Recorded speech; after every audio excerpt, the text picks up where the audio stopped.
Very well, ladies and gentlemen, welcome back, and my pleasure to welcome Sir Andrew to the stage.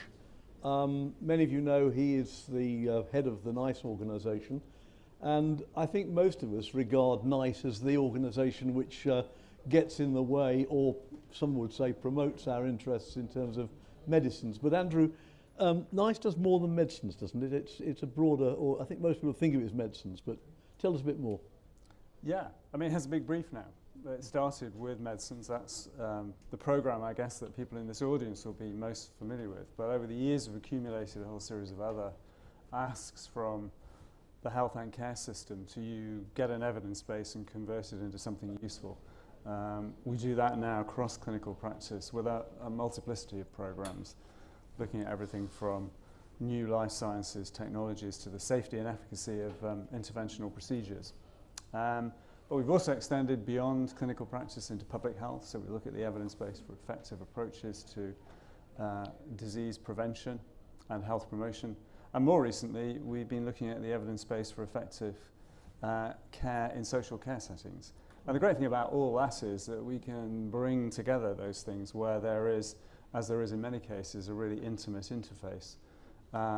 Which in lots of circumstances is not really managed very well inside the health and care system. We heard earlier from Eric Noordkamp, who's the actually president of ABPI but head of Pfizer UK, of the way that the industry is moving into that sort of domain of being part of both well-being, illness and potentially care.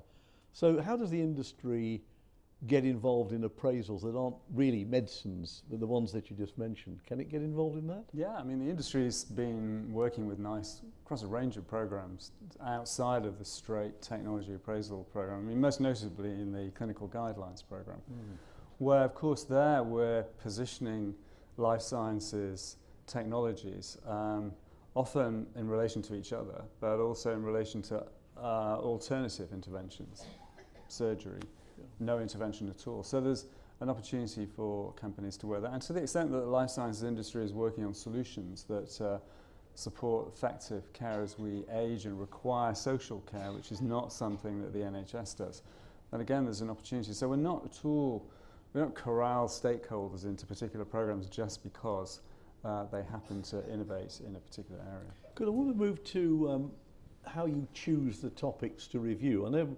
years ago, I was called to see Frank Dobson when he became Secretary of State for Health, and my office was up the road in Whitehall, and he'd just become Minister of State for Health, and he said, "Welcome, Trevor, your name has been mentioned 3 times this morning in my first hours of being a Secretary of State, usually preceded by expletives." And I thought, well, I must be doing pretty well here. But my question to him was, when he told me that he was going to start N.I.C.E and so on, well, are you going to base this on some kind of need for the patient, need for the community, the cost of health care, etc.? So how do you go about, do you select what the nation should be being reviewed? Well, I mean, by and large, it's all of you that select what N.I.C.E does, because essentially we respond to what comes out of the industry pipelines. We don't look at everything, though over the next couple of years or so, we will be looking at all new active substances. So by and large, the majority of new products that you would be concerned both from a commercial perspective and also because you want to make sure good products get to patients are going to go through N.I.C.E. I mean, there are a set of selection criteria. They are designed to pick out those interventions where there might be some significant uncertainty about the positioning of the technology, or the technology is likely to drive a material change in the resources that the NHS is using one way or the other. But effectively, we're looking at pretty much everything now that's coming out of the industry. That's in terms of industry, but when it comes to the areas of surgery or practice or whatever. So, yeah, there's the clinical guidelines and the public. Well, what we have got is effectively a library for the NHS of all of the commonly presenting causes of morbidity and preventable early mortality. Okay. Most of what a GP would see, most of what a hospital would do. It's not everything, it's not a textbook of medicine, but pretty much everything that you'd expect a healthcare system to have a good national reference of the sequencing of treatments, the choices, and the likely best options for patients are now more or less covered by that library. And similarly, in public health, we're looking at the areas of real concern, so obesity, sexual health, the prevention of diabetes, all the sort of those areas which are of real concern. NICE is producing guidance on. So, and we do that. We choose those topics in conjunction with our friends in NHS England and the Department of Health. I must say, I did look up some, the health protection advice and the guidance, and it's in good lay language too, isn't it? I was impressed by the fact people say to me, while I'm taking a warfarin, I'm saying, well, there's some would be better materials out, but your guidance is very easy to read from the layman point of view. So I'm not sure that many people know that, but worth having a look. Now look, let's get to the bit about how you make these decisions. The Q.A.L.Y, Q.A.L.Y, has become the litany or liturgy for NICE and others over the decades. You've been going now for what, nearly 20 years? And just so that we all know, what is a Q.A.L.Y? Well, there's no great mystery about it, and the calculation also is not that difficult. There'll be people in the audience who've been involved, I'm sure, in developing briefs for NICE, but it's essentially a way of capturing the incremental benefit expressed in both improvements in quality of life and length of life that a new technology brings to enable us to compare that with what current standard practice offers. Well, the neat thing about it is that it allows us to be consistent across diseases and conditions and from one technology to another. It's not perfect, and of course it does rely on sufficient information for its calculation, particularly in relation to the change in health state as a patient is, as an individual is receiving one kind of intervention as opposed to another. We do need to have that in order to make the Q.A.L.Y to provide us with sufficient precision in the use of the Q.A.L.Y to allow an advisory committee to use it to help it make its judgment on value for money. It's not the only thing that a committee would take into account. But it's a bit you said mathematical. As I remember it, you do x minus x bar, y minus y bar.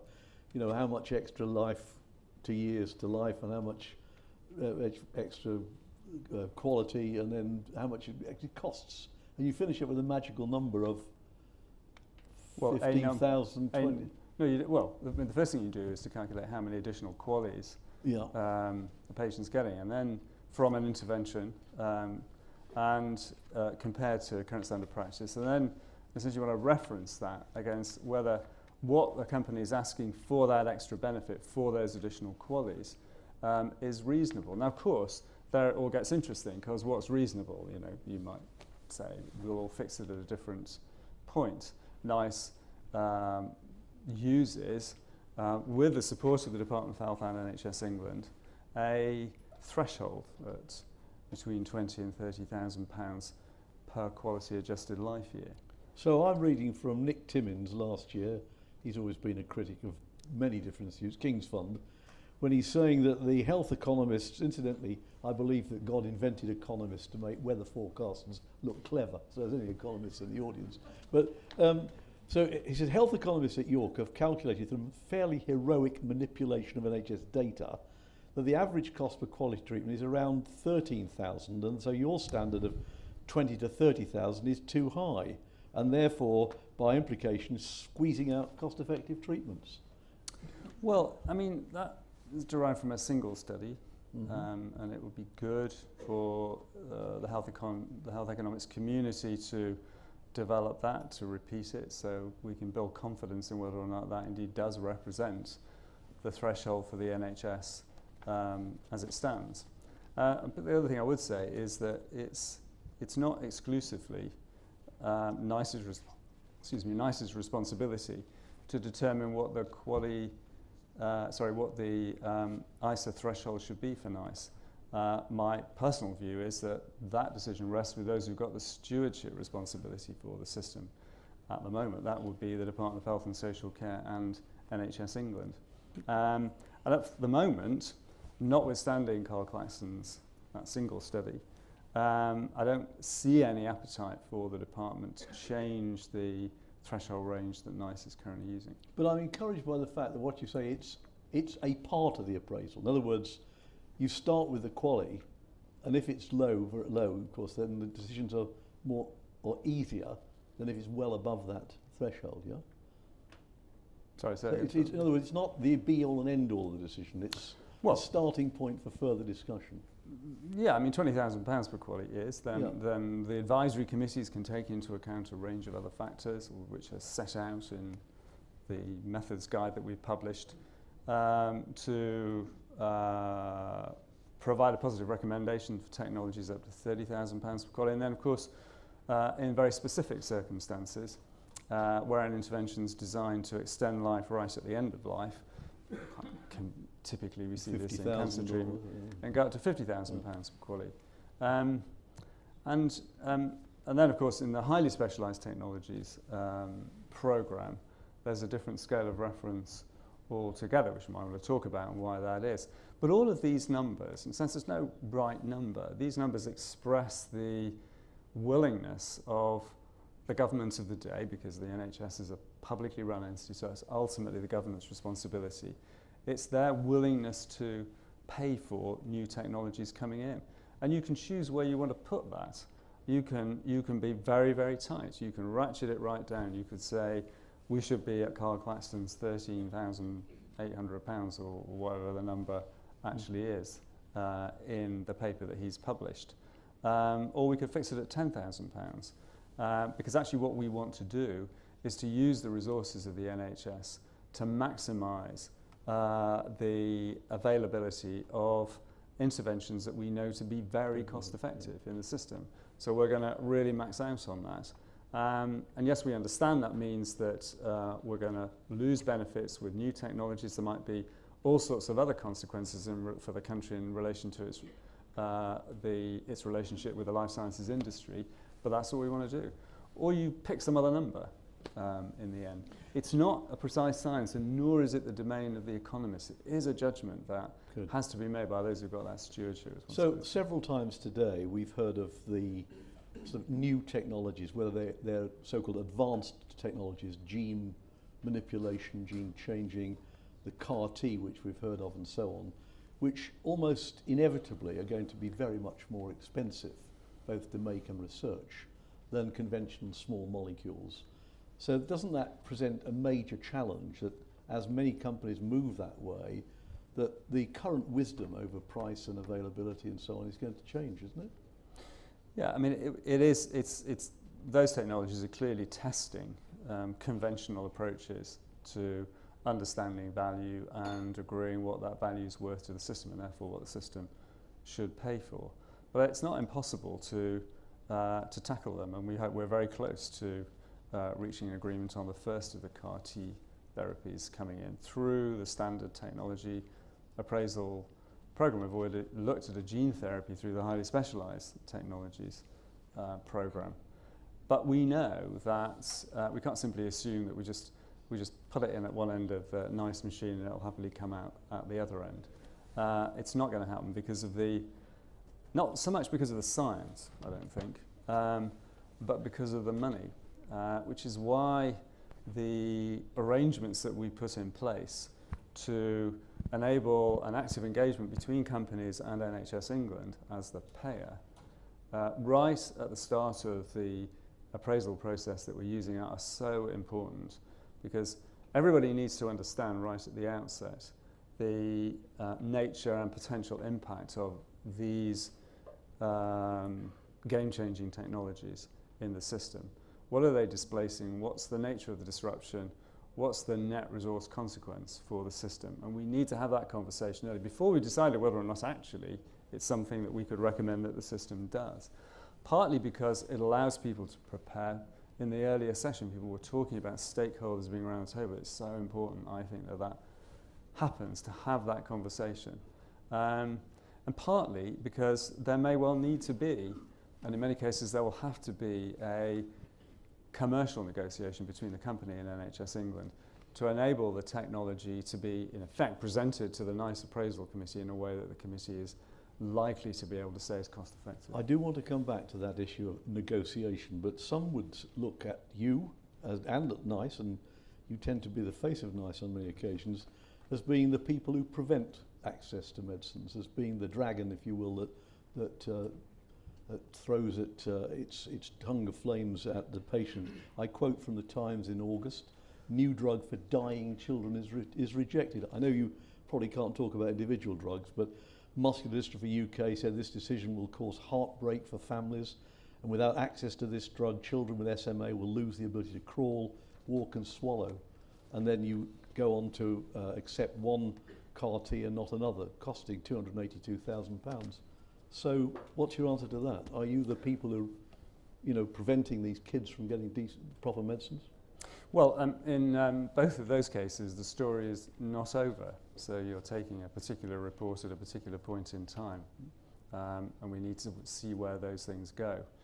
If you look back over the 20 years or so NICE has been going, we've supported the use of somewhere between 80 and 85% of the technologies that we've looked at. It doesn't sound like an organisation that on balance is likely to say no. On balance, we are 8 times out of 10 likely to say yes. Mm-hmm. And very often, I know that is often not the full license indication of a new technology.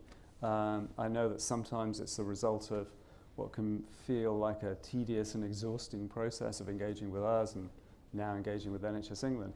But we get there in the end and we enable access to new technologies. And we've not stood still in the way we've done that. I mentioned earlier about engaging with companies sooner, which I think will be helpful. I would very much like to reduce the number of circumstances in which we say provisionally no, and then convert that into a yes. I'd love to flip that on its head so that in fact we can get to the yes, or we can present a value proposition to our advisory committee that they can say yes to. The first committee, it saves a lot of hassle, a lot of time, a lot of expense on everybody's part. And I do think there's an opportunity to do that, particularly if we use the early stage of the appraisal process more productively than we do at the moment. Well, Eric Nordkamp mentioned that today, not just in the context of Pfizer, who've got a number of these products coming through, but also the ABPI, that perhaps the concept of an upfront single price is one that's got to have to be modified into what would the longer term, mid-term or whatever implications be in terms of some of the savings in various parts of well-being and care, rather than this negotiation on a single price versus that. Otherwise, we're in negotiation on price, aren't we? Well, I mean, in a sense, the whole thing has always been a kind of negotiation on price, in that companies have needed to make a judgment themselves about what to pitch. And increasingly over the years, as the case law of NICE has accumulated, there's a lot of material that companies can use. And indeed, there's a lot of services that we provide companies to help them make a judgment about what the right pitch is, ultimately. I do understand it's just in the nature of human beings that you don't give away everything immediately. And it's a perfectly understandable process that companies test out just how far they can go before they finally decide whether or not they can really offer what they think NICE wants, or whether, HQ in New Jersey or California or wherever it is just going to say no to that. So I do understand that, and I'm really, without wanting to repeat myself too much, I do think that we can overcome some of that anyway, at least at the early stage. through that early conversation. But could you imagine that there could be a situation where companies look at the overall return on their investment in research and clinical and manufacture in a different scale of time? If it's a gene modification, one-off, and it's a cure, then you're not going to give any more medicine. In year 2, there's no more money coming in. But could you see a situation where they could phase the return on that investment on the basis of the continuing health of the patient? Yes, and we're already facing that with the technologies that we're looking at now, where in effect companies are arguing that's the position. And this is another interesting area, I think, that we've been conscious of right from the start at NICE, and I think, increasingly becoming more active in trying to manage, and that's the sharing of risk between companies and the health system, where the data inevitably for technologies that claim to be a cure goes so far, and then it's projected out. So we think we've got something, stops this thing in its tracks, and this patient is going to live a healthy life for the next 40 or 50 years, depending on the age at which the intervention is introduced. Well, of course, you don't have that data. So there is inevitably an element of risk. Sometimes that risk is lower where the data itself, because the nature of the data itself is sufficiently convincing. In other circumstances, it's less so. So how do we share the risk in a reasonable way? And if we are talking about benefits that are stretched across a lifetime, what opportunity does the healthcare system have to spread its costs over that period of time? What kind of arrangement could it enter into with the company? It's just as what you said, what assumptions might the company make about spreading the return on that investment over a longer period than it might conventionally do? Now, going back to the start of N.I.C.E, I remember Michael Rawlins and I having debates in public about what happens if N.I.C.E makes a recommendation that it is cost effective, and in the end we haven't got rid of postcode prescribing. There's still pockets of the NHS who say, well, I can't afford it, no matter what N.I.C.E say. As I understand it, last year you, with the NHS, had a discussion with the industry and brought in this, was it called a budget impact test?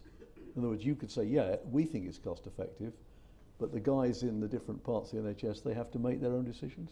What, can you tell us about that?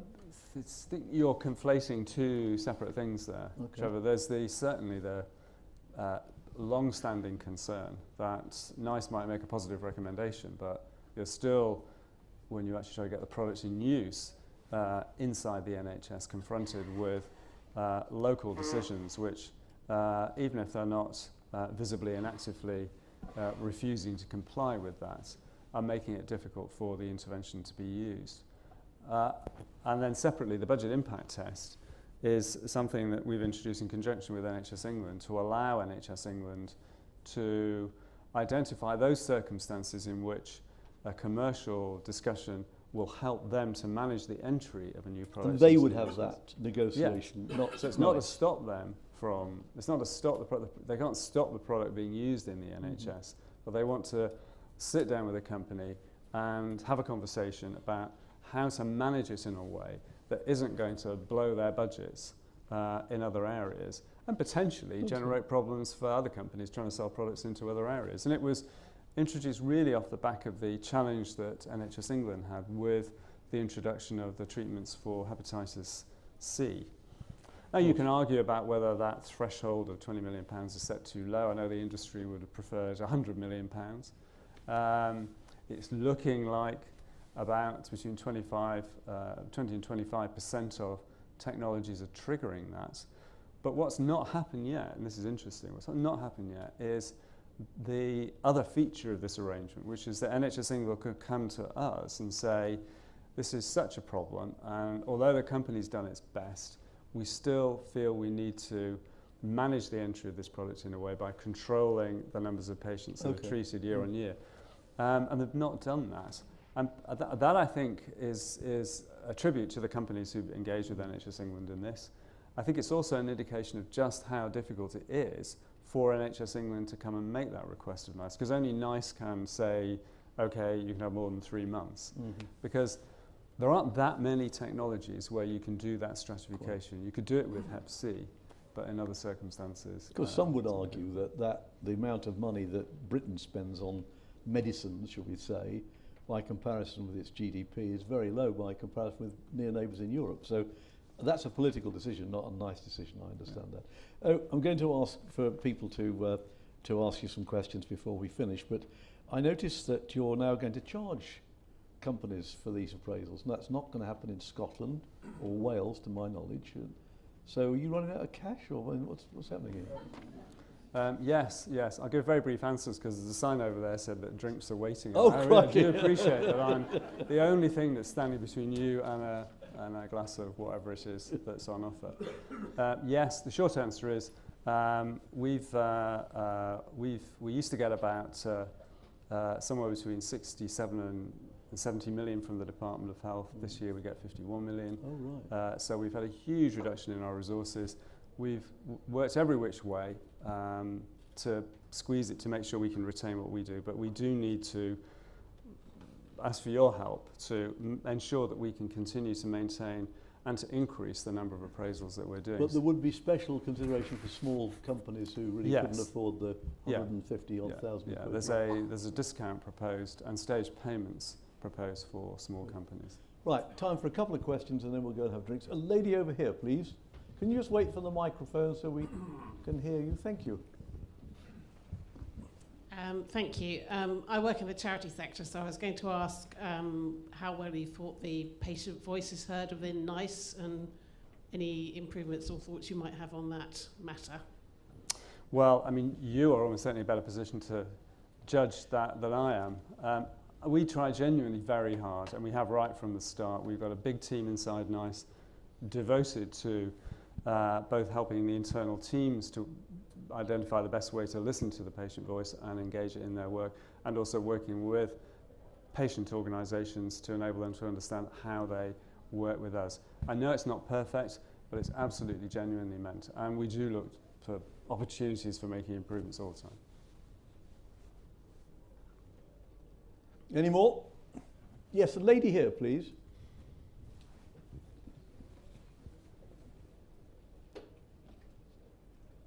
I'm an academic from University College London, and the patient experience has been frequently used, mainly in the domain of drug product design, recently in all FDA documents and many publications actually from Nature to our Elsevier journals, and we are following this with great passion. I would like to hear your opinion about patient experience. When this data is collected, would you foresee this data to find a place as evidence-based in N.I.C.E documents and finding its place in coherent reviews?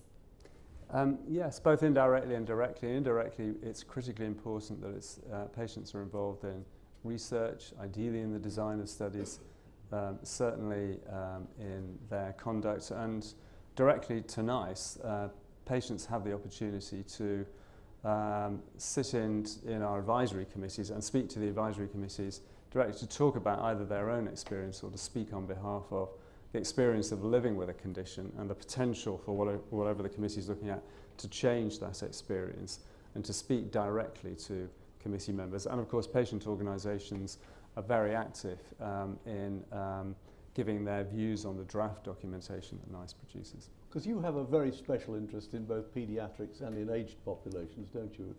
So is that something you can research further in terms of the interactions that are possible? Especially for the aging society, I think the patient experience is an invaluable stage, because you can gain so much from the patient experience by just asking them, not at the clinical trial stage, but during the clinical trial, at the early stage, Sure. Good. clinical stage for drug product development. So I see the great benefit of asking patients a real life question.